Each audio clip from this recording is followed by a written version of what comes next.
नमस्कार विद्यार्थियों, आज हम देख रहे हैं प्रवास माइग्रेशन, इसके कारण, प्रकार और प्रभाव।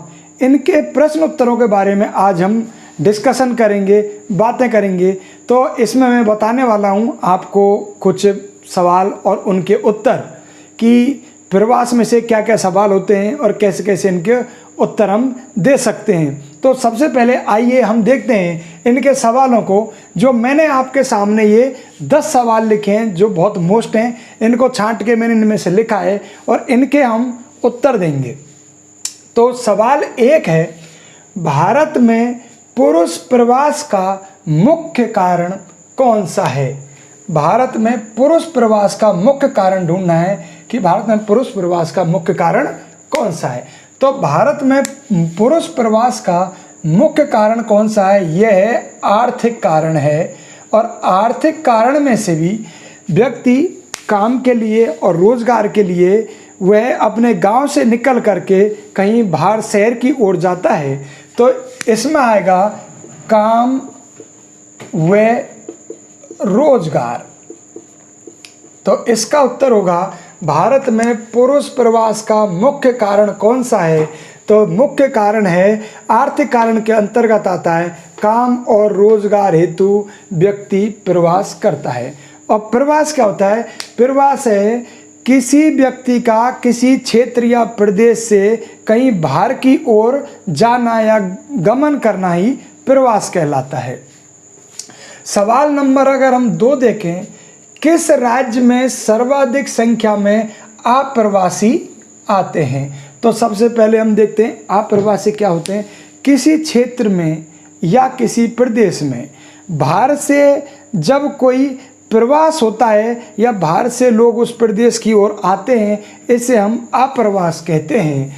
तो है किस राज्य में? तो भारत के किस राज्य में अप्रवासी सबसे ज़्यादा आते हैं? तो भारत में महाराष्ट्र में। कहाँ पे आते हैं?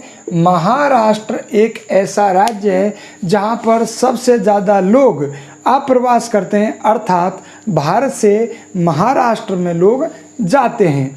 इसका एक प्रमुख कारण है वहाँ पर मुंबई सिटी होना, जिसमें लोग अनेक रोजगार के लिए और फिल्म इंडस्ट्री तो है ही, इन सारे चीज़ों के लिए मुंबई में हर आदमी जाना चाहता है। इस वजह से वहाँ की जनसंख्या ज़्यादा है, बाहर से लोग प्रवास कर गए, इसलिए इसका उत्तर होगा महाराष्ट्र। सवाल नंबर 3, भारत में महिला प्रवास का मुख्य कारण क्या है? तो देश में पुरुषों का प्रवास होता है, साथ में महिलाओं का भी प्रवास होता है। तो महिलाओं का प्रवास का मुख्य कारण क्या है? हम सोचते हैं कि महिलाएं तो कहीं पे प्रवास ही नहीं करती हैं, महिला तो अपने घर पे ही रहती हैं, जबकि ऐसा नहीं है साथियों। महिला सामाजिक कारणों से क्या होता है कि जैसे ही शादी करती है तो वह अपने गांव को छोड़ करके किसी दूसरे गांव में या किसी दूसरे क्षेत्र में वह शादी करके चली जाती है और वह हमेशा के लिए चली जाती है। तो यह भी एक तरीका का प्रवास है। इसलिए महिलाओं के बारे में हम बात करें तो महिला प्रवास का प्रमुख कारण क्या है? विवाह है। विवाह करके महिला अपने घर को छोड़ देती है और दूसरी ओर चली जाती है। तो भारत में महिलाओं प्रवास प्रमुख कारण क्या हो गया? विवाह। इसी प्रकार से हम चौथे सवाल देखते हैं, महिला प्रवास सर्वाधिक कहाँ से कहाँ या कौन सी धारा में होता है? तो महिलाओं का प्रवास सर्वाधिक गांव से गांव की ओर। हमें पता है कि हमारा भारत देश आज भी गाँव में बसता है, सर्वाधिक जनसंख्या गाँव में रहती है। तो गांव से गांव की ओर शादी के बाद में प्रवास होता है। एक गांव से शादी करके वह दूसरे गांव में जाती है। तो ये कौन सी धारा हो गई? गांव से गांव की ओर, गांव की ओर। तो महिला प्रवास सर्वाधिक कहाँ से कहाँ? गांव से गांव की ओर। अगला है, देश में उत्प्रवासियों की सर्वाधिक संख्या कौन से राज्य में है? तो उत्प्रवासियों की सर्वाधिक संख्या कौन से गांव में? तो उत्प्रवासी क्या होता है?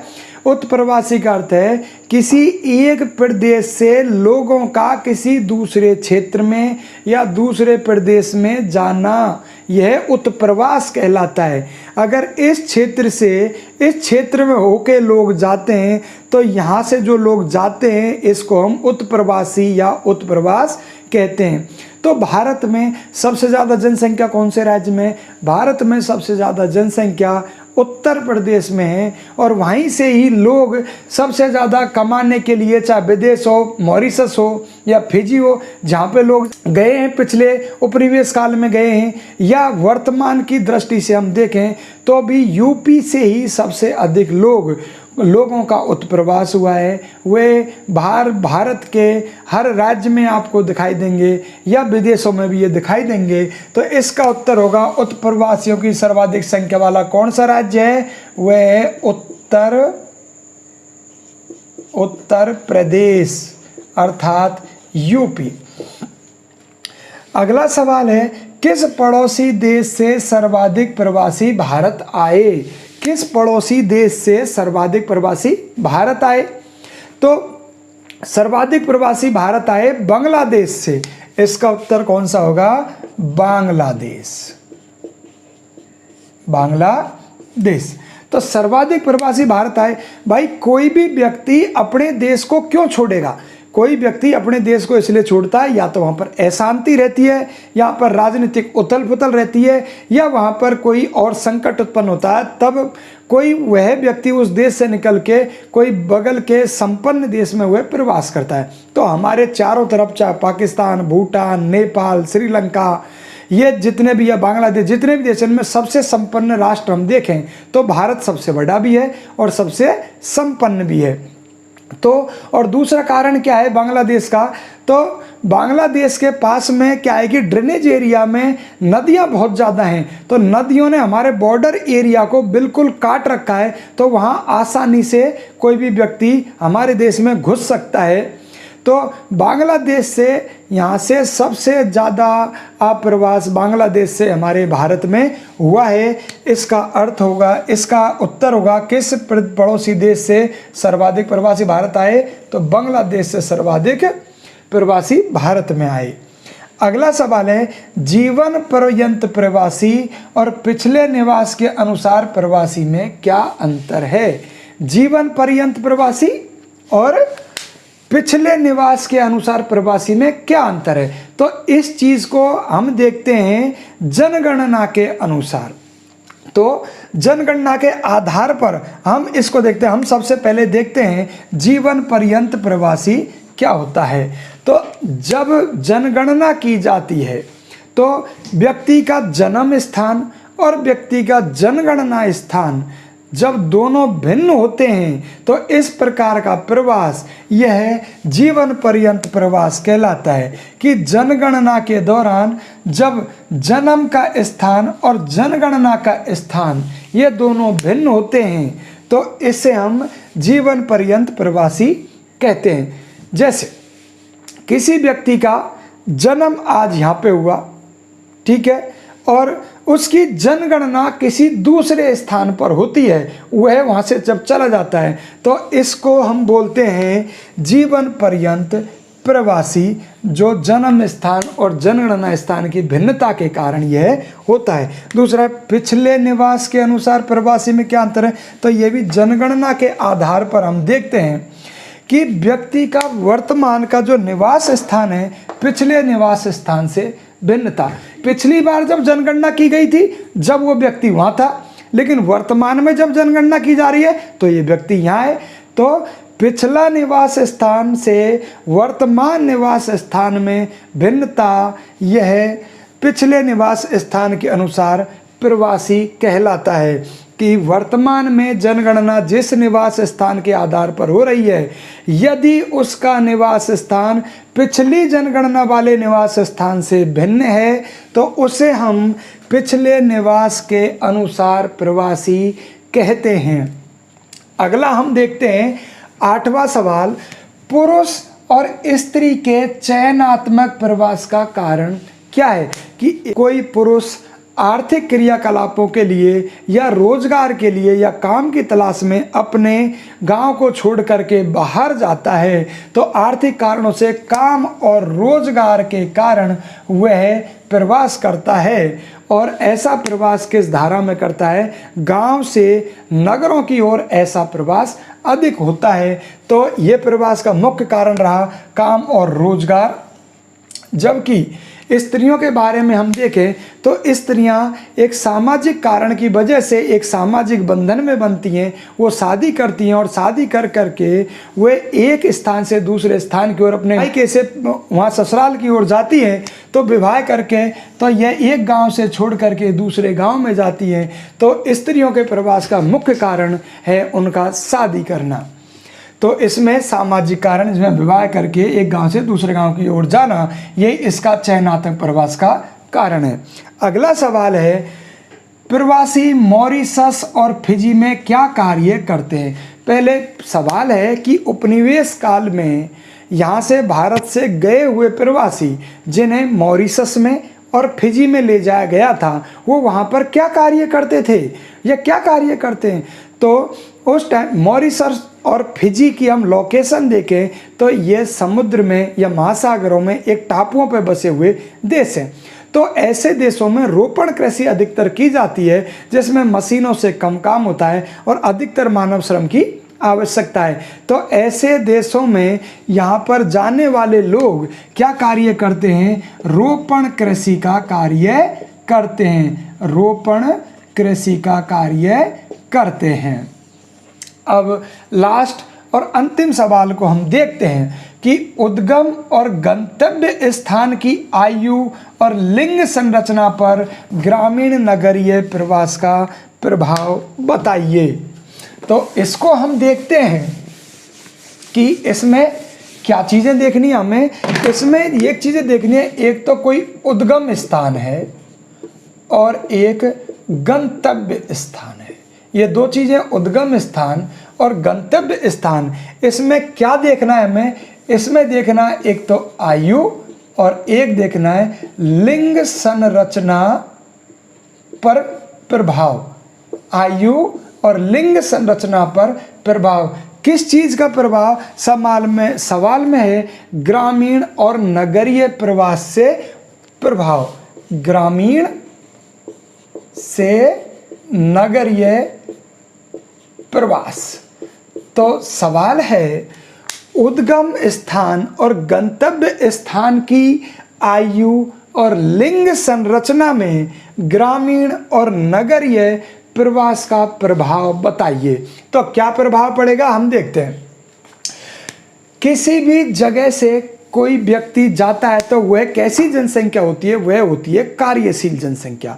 और कार्यशील जनसंख्या कितनी आयु वर्ग में होती है? कार्यशील जनसंख्या होती है 15 साल से और 59 साल के लोगों के बीच में। 15 साल से और 59 साल के लोगों के बीच में यह एक कार्यशील जनसंख्या है। जब कार्यशील जनसंख्या जब किसी क्षेत्र को छोड़ करके वह किसी दूसरे क्षेत्र में जाती है तो वहाँ से तो युवा लोग चले गए, अब वो बचेंगे जो या तो बच्चे बचेंगे या फिर स्त्रियां बचेंगी या फिर बुढ़े बचेंगे। तो यहाँ से उद्गम स्थान से युवा यहाँ से चले जाते हैं और यहाँ पर युवा गंतव्य स्थान पर युवा पहुँच जाते हैं। तो यहाँ पर युवाओं की संख्या में क्या होती है? वृद्धि होती है। और यहाँ पर युवाओं की संख्या में क्या होती है? कमी होती है। कि मतलब उद्गम स्थान से जो युवा लोग काम की तलाश में, रोजगार की तलाश में जाएंगे तो यहाँ पर युवाओं की संख्या कम हो गई और गंतव्य स्थान पर जहाँ पर पहुँचेंगे वहाँ युवाओं की संख्या बढ़ गई है, अर्थात उनकी वृद्धि वहाँ हो गई है।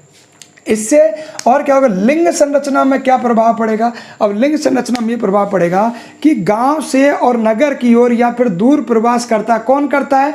दूर प्रवास करता है या तो कोई किशोर करेगा, वयस्क करेगा, मतलब है कि पुरुषों का अधिकतर प्रवास होता है। जब पुरुष किसी क्षेत्र को छोड़ करके दूसरे क्षेत्र में चले जाएंगे और महिलाओं को वहाँ छोड़ जाएंगे तो इससे क्या होगा? इससे ये होगा वहाँ पर स्त्रियों की संख्या बढ़ जाएगी। कहाँ बढ़ेगी? जिस क्षेत्र से वो जाएगी वहाँ तो स्त्रियों की संख्या बढ़ जाएगी और जिस क्षेत्र में जाएंगे वहाँ पर पुरुष ज़्यादा हो जाएंगे तो वहाँ स्त्रियों की संख्या तुलनात्मक रूप से घट जाएगी। तो जिस क्षेत्र में से वो जाते हैं जहाँ पर स्त्रियों की संख्या बढ़ जाएगी या पुरुषों की संख्या घट जाएगी, वहाँ पर इनका लिंगानुपात बढ़ जाता है, जबकि जिस क्षेत्र में वो जाते हैं वहाँ पर लिंगानुपात घट जाता है। तो लिंग संरचना में क्या प्रभाव पड़ा कि जिस क्षेत्र से वो गए तो वहाँ पर लिंगानुपात क्या हुआ, लिंगानुपात में वृद्धि हो गई। वृद्धि क्यों हो गई? क्योंकि पुरुषों की संख्या तो कम हो गई और स्त्रियों की संख्या बढ़ गई है। लिंगानुपात किसे कहते हैं? 1000 पुरुषों के ऊपर जितनी स्त्रियां हैं या महिला हैं, तो पुरुष और स्त्रियों के अनुपात को हम क्या कहते हैं? लिंगानुपात कहते हैं। तो अगर यह स्त्रियों की संख्या बढ़ती है तो लिंगानुपात में वृद्धि होती है, स्त्रियों की संख्या घटती है तो लिंगानुपात में कमी होती है। तो ऑब्वियसली हम देखते हैं कि इस क्षेत्र से जब पुरुष चले गए तो यहाँ पर स्त्रियों की संख्या में वृद्धि हो गई उद्गम स्थान पर, तो लिंगानुपात बढ़ गया। और गंतव्य स्थान पर यहाँ पर पुरुषों की संख्या में वृद्धि हो गई और महिला तो जितनी थी उतनी ही है, तो इसका मतलब पुरुष और बढ़ गए, तो तुलनात्मक रूप से महिला बराबर तो नहीं रही। तो यहाँ पर क्या है? लिंगानुपात क्या हुआ? लिंगानुपात की यहाँ कमी हो गई। तो इस प्रकार से सवाल था कि उद्गम और गंतव्य स्थान पर आयु और लिंग संरचना में ग्रामीण और नगरीय प्रवास का क्या प्रभाव पड़ा। तो आयु वर्ग में क्या प्रभाव पड़ा कि युवा वर्ग जो है उद्गम स्थान में कम हो जाता है और गंतव्य स्थान में युवा वर्ग बढ़ गया। और लिंग संरचना में क्या हुआ कि उद्गम स्थान में लिंगानुपात में वृद्धि हो गई, जबकि गंतव्य स्थान में पुरुषों की अधिक पहुंचने के कारण वहां पर लिंगानुपात में कमी हो गई। ये थे हमारे प्रवास से संबंधित महत्वपूर्ण सवाल। मुझे सुनने के लिए आपका बहुत बहुत धन्यवाद। नमस्कार।